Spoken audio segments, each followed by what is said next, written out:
Dans cette deuxième présentation sur le langage C, nous allons voir la déclaration des variables.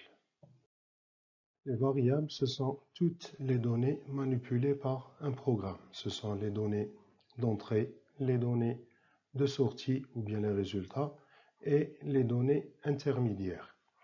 Une variable doit avoir un identificateur et un type. La déclaration de variable consiste à demander au compilateur de réserver une case mémoire ou bien un espace mémoire pour la variable. L'utilisateur va manipuler la variable par son identificateur, alors que le compilateur va manipuler la variable avec l'adresse de l'espace mémoire qui lui est réservé. L'identificateur d'une variable, c'est son nom. On construit le nom d'une variable ou bien l'identificateur de la variable en suivant quelques règles. La première, c'est que seuls les caractères de l'alphabet de A à Z, minuscules ou bien majuscules, et les chiffres de 0 à 9 et le caractère souligné, c'est uniquement ces caractères-là qui sont autorisés. Il faut savoir qu'il y a distinction entre minuscules et majuscules. Le caractère A, par exemple, minuscule, est différent du caractère A majuscule. Si l'on déclare une variable qui a pour nom A minuscule, elle sera différente par rapport à une autre variable qui sera appelée, par exemple, A majuscule. La troisième règle, c'est que un nom de variable ou bien un identificateur ne peut commencer que par une lettre ou bien le caractère souligné. On ne peut pas utiliser les mots réservés du langage dans les identificateurs. Par exemple, nous avons toute cette liste-là. On n'a pas le droit de nommer une variable, par exemple, char, ou bien const, ou bien do, ou bien for, ainsi de suite. Donc tous ces mots réservés ne doivent pas être utilisés pour les noms de variables. Le type d'une variable permet de fournir au compilateur deux informations. La première information, c'est la taille à réserver en mémoire pour la variable. Et ensuite, le code à utiliser pour écrire des valeurs dans cette variable. Alors les tailles, ça peut être 1 octet, 2 octets, 4 octets, etc. Alors que les codes utilisés, ce sont les codes qui permettent de représenter des valeurs numériques dans les ordinateurs. On avait vu sur le cours de la représentation des données dans les ordinateurs qu'on avait le code binaire non signé, le code binaire signé avec la méthode signe valeur absolue et la méthode du complément à 2. Et ensuite, on avait vu pour les nombres réels qu'il y avait la représentation en virgule fixe et la représentation en virgule flottante. Le langage C possède quelques types qui sont des types entiers, les types réels et les types caractères. Les types caractères tiennent sur un octet. Il y a deux types caractères qui sont char et unsigned char. Tous les deux tiennent sur un octet. On représente les codes de caractères. Par exemple, le code du caractère A, le code du caractère B. On va avoir l'occasion de les manipuler par la suite. Ensuite, il y a les types entiers. Alors, les types entiers, il y a short int, unsigned short int, long int et unsigned long int. Donc, entier non signé, entier double et entier double non signé. Les tailles de ces types, donc une variable déclarée de type short int va se voir attribuer 2 octets. Une variable de type int devra être écrite sur 4 octets, mis à part sur les anciens ordinateurs et les anciens systèmes. Le int était sur 2 octets.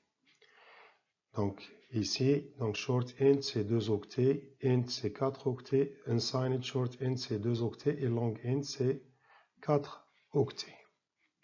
Donc ici c'est ce qu'on appelle la dynamique, c'est les plus grandes ou bien c'est les limites des valeurs qu'on peut représenter avec ces types-là. Donc ici pour l'entier, on utilise la méthode des nombres signés avec la méthode du complément à 2. Pour int, short int et int. Pour assigned short int, on utilise la méthode du binaire naturel non signé.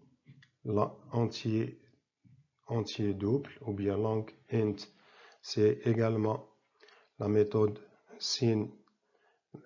des nombres signés avec le complément à 2. Et unsigned long int, c'est les nombres binaires non signés. Et en dernier, les types réels. Nous avons 3 types de variables réelles, donc float, double et long double. Donc les deux utilisent, ou bien les 3 utilisent la norme I3E 754, simple précision ou bien double précision. Donc la taille en octets, elle est sur 4, 8 et 16 octets. Et ici, nous avons les dynamiques de représentation des variables sur ces types-là. Les types, ou bien ces types-là, ce sont les types déclarés ou bien utilisés dans les premières versions du langage C. Et néanmoins, sur certains compilateurs récents, on peut trouver de nouveaux types. Dans un programme, on peut également déclarer ce qu'on appelle des constantes. Alors une constante, c'est comme la variable, elle a un nom et a une valeur qui ne change pas durant toute l'exécution du programme. Par exemple ici, nous avons la déclaration d'une variable qui s'appelle bêta et dont la valeur est 200. On doit utiliser dièse define bêta 200. On écrit cette déclaration juste après include. Par exemple, on peut déclarer une variable qu'on peut appeler pi par la même manière, define pi 3,14.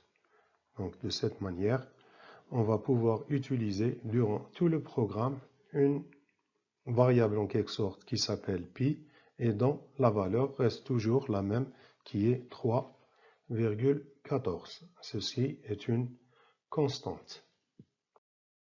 La déclaration de la variable se fait en indiquant le type de la variable, ensuite l'identificateur et on termine par un point virgule. Ici par exemple, nous déclarons une variable qui s'appelle x et dont le type est int, donc une variable entière qui s'appelle x. Ici une variable de type double qui s'appelle y, une variable de type caractère qui s'appelle e. La déclaration de ces 3 variables, on peut les écrire sur des lignes séparées ou bien sur la même ligne. C'est exactement la même chose. On peut également déclarer plusieurs variables de même type sur une seule déclaration. Par exemple ici, nous déclarons 3 variables qui s'appellent respectivement A, B et C, et toutes les variables sont des variables entières. La première opération qu'on peut effectuer sur une variable, c'est ce qu'on appelle l'affectation. L'affectation ou bien l'assignation consiste à attribuer une valeur ou bien le résultat d'un calcul à une variable. Disons, dans les algorithmes, on écrit quelque chose qui ressemble à ça. X reçoit 2. Ici, on affecte la valeur 2 dans la variable X.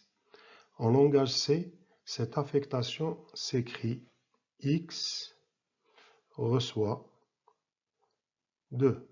Alors, dorénavant, en langage C, le signe égal ici, c'est le signe de l'affectation. Le signe de l'affectation.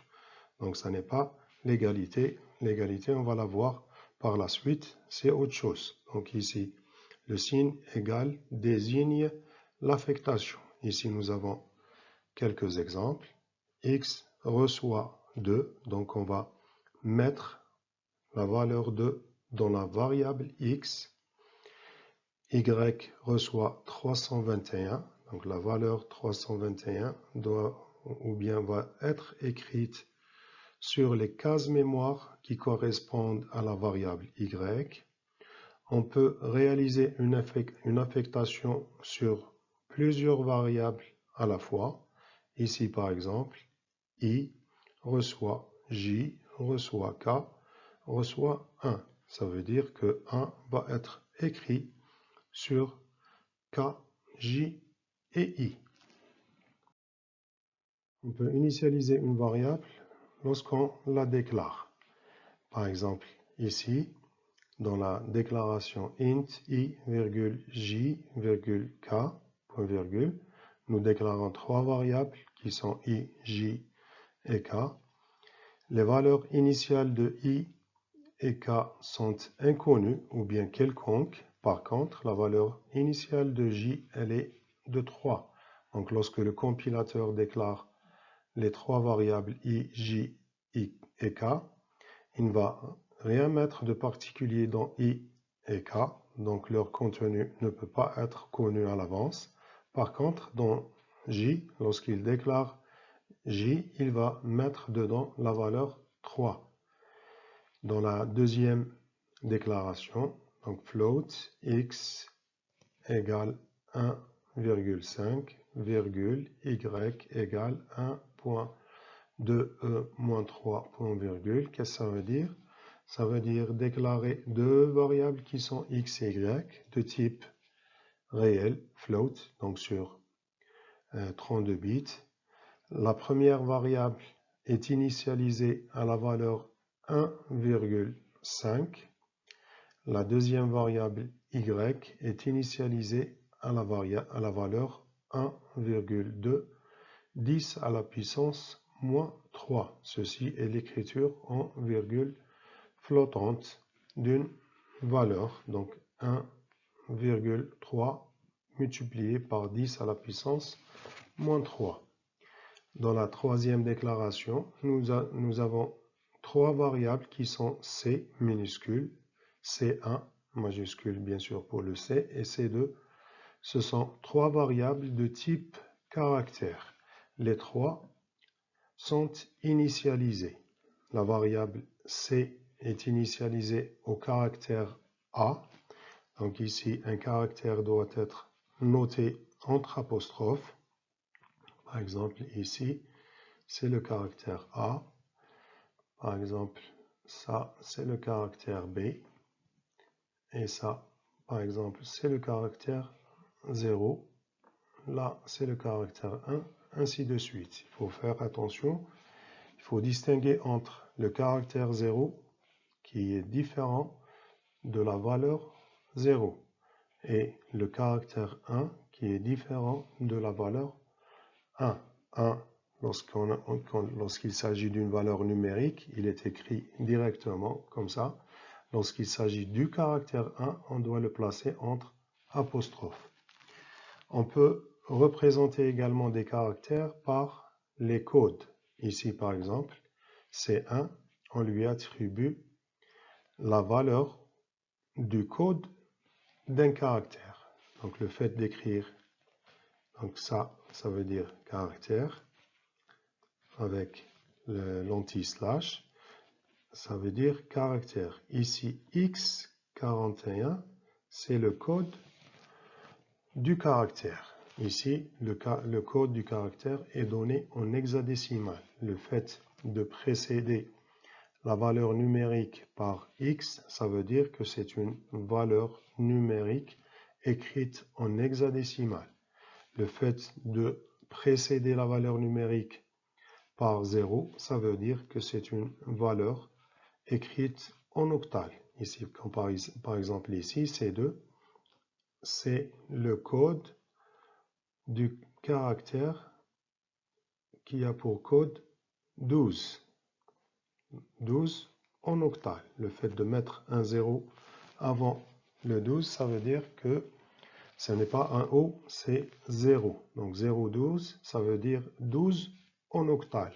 C'est différent de 12 tout simplement. Donc 12 et 0,12, ça n'est pas la même chose. Ça, c'est en décimal, ça, c'est en octal. Le fait de précéder une valeur numérique par 0, ça veut dire que c'est de l'octal. Le fait de précéder la valeur numérique par x, ça veut dire que c'est de l'hexadécimal. Ensuite, on continue avec les déclarations et les initialisations. Sur cette ligne-là, nous avons la déclaration d'une variable de type long_int à laquelle est affectée la valeur 123 long. Qu'est-ce que ça veut dire cette écriture? Ça veut dire que la valeur 123 est écrite, on avait dit que long_int, c'est un type écrit sur 4 octets. Alors, pour faire cette initialisation, long_int b reçoit 123L, ça veut dire que 123 est écrit sur 4 octets et puis il va être affecté à la variable b. Et en dernier, nous avons la déclaration double Z1 qui est initialisée à la valeur 0,5 10 à la puissance 3. Donc ici également, c'est une écriture en virgule flottante. On peut écrire E minuscule ou bien E majuscule. Donc ici, c'est 0,5 multiplié par 10 à la puissance 3. Au dernier point pour les variables, on va voir les conversions automatiques de type. Les conversions automatiques de type concernent les cas où l'on utilise des types différents dans les deux membres d'une affectation. Par exemple, on déclare une variable de type int qui s'appelle a et une variable de type caractère qui s'appelle c, et on va faire l'opération suivante. A reçoit c. Ici, dans des compilateurs ou bien dans des langages de programmation différents que le C, ceci n'est pas toléré, n'est pas accepté du tout. Le compilateur va générer une erreur. Par contre, le langage C va tolérer ceci, il va accepter, il va générer un warning, une mise en garde, mais il va faire quelque chose. Donc ici, il faut faire attention, le fait d'utiliser des variables de type différents dans une affectation, il faut faire attention, il faut savoir qu'est-ce que le compilateur va faire. Donc ici, par exemple, dans le cas A, qui est une variable entière, reçoit C, qui est une variable de type caractère. Ici, le code du caractère contenu dans C va être écrit dans les 8 bits les moins significatifs de A. A, c'est un entier, il est écrit sur 4 octets. Ceci est l'octet le moins significatif. Il va recevoir le code du caractère. Donc ici, nous allons avoir le code du caractère contenu dans la variable C. Par exemple, si l'on met C reçoit caractère A, ensuite A reçoit C, sur A, ceci est A, on va avoir non pas A qui va être écrit ici, mais le code du caractère A. Le code du caractère A, c'est 41 en hexadécimal. Donc on va avoir ici, on va avoir 41 en hexadécimal qui va être écrit sur l'octet le moins significatif, donc les premiers 8 bits. Et il existe différentes situations de conversion de type. Nous avons entre entiers et caractères, entre entiers de différentes tailles et entre entiers et réels. Donc le cas de transférer une variable entière dans un caractère, il va y avoir élimination des octets les plus significatifs. Un entier possède 4 octets, un caractère en possède un seul. Donc les 3 les plus significatifs vont être éliminés. Le moins significatif va être transmis dans la variable caractère. Par exemple, ici, on peut écrire également C reçoit la variable A. Ici, A est écrit sur 4 octets. Cette partie va être transférée dans la variable C. Ensuite, la troisième situation, c'est short int vers int. Donc un entier court vers un entier. Donc l'entier court qui doit être écrit sur 2 octets est écrit dans les 2 octets les moins significatifs de l'entier int, qui est écrit, lui, sur 4 octets.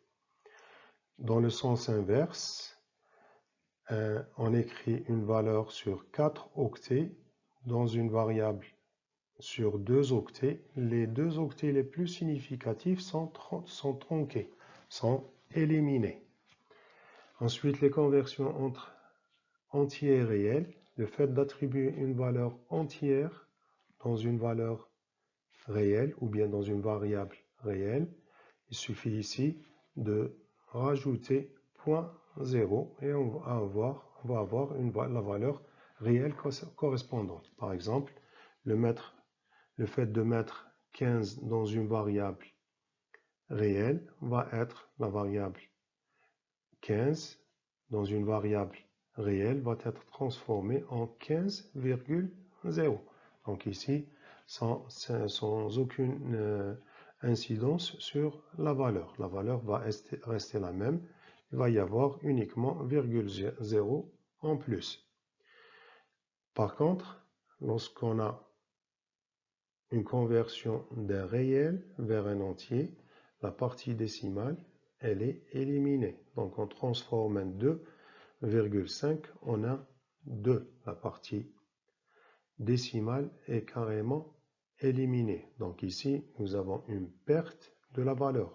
La valeur, elle est transformée. Alors il faut faire attention si on utilise cette conversion-là, ou bien le fait d'affecter une variable réelle dans une variable entière. Le compilateur ne va pas générer d'erreur, mais il va tronquer, il va éliminer la partie décimale, la partie après la virgule. Ensuite, de float à double, ici, il n'y a aucun problème, puisque float et double sont les mêmes. C'est juste que double s'écrit sur 64 bits, sur 8 octets, alors que float s'écrit sur 4 octets. Donc ici, il y a uniquement augmentation de la taille pour représenter le nombre sans incidence sur la valeur. La valeur va être préservée. Par contre, de double vers float, la taille, donc ici nous avons le même type, donc c'est du réel, mais la taille, elle est différente. La taille du float, elle est plus petite que celle de double. Donc, diminution de la taille pour la représentation du nombre Ici, nous perdons en précision de la valeur. Donc, nous perdons quelques chiffres après la virgule.